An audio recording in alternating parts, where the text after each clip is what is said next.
About 14,000 North Dakotans have Alzheimer's, and with each one averaging 3 caregivers, the disease affects more than 40,000 people in the state.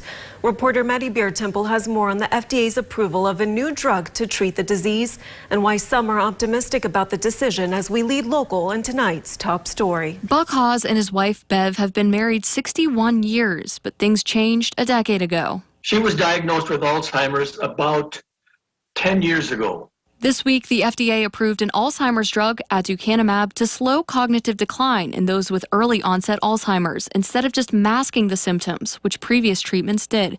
But that didn't mean much for Bev and many others who are too far along in the disease. It gives me optimism for other people who are going to be affected by this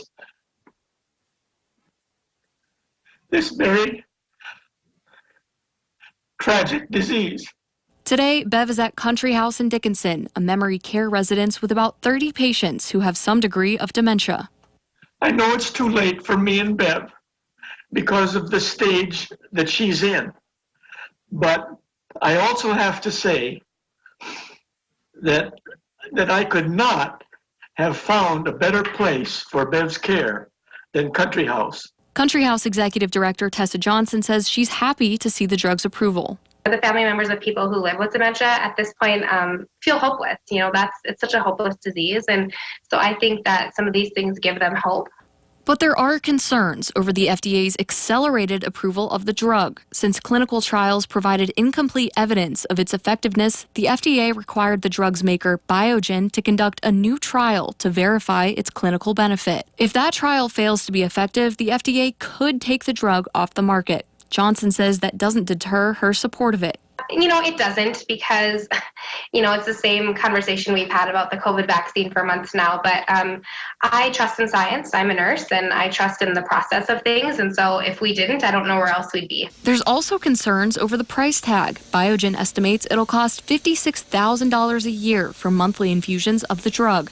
However, for a disease that hasn't had a treatment approved in 18 years and currently has no cure, some still consider it positive news. For the Alzheimer's Association and for everyone who's been impacted by Alzheimer's disease or maybe in the future, this is historic, truly historic, and we are just thrilled. CEO of the Minnesota North Dakota Alzheimer's Association, Sue Perriott, says she expects the drug to be rolled out in the next few weeks at clinics or hospitals.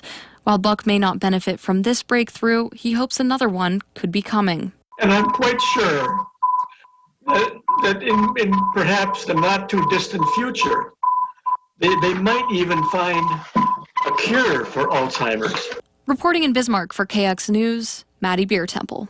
The director of pharmacy at Sanford Health in Bismarck said in a statement that when the drug becomes available, doctors will have a conversation with patients to make the best decision on a treatment plan.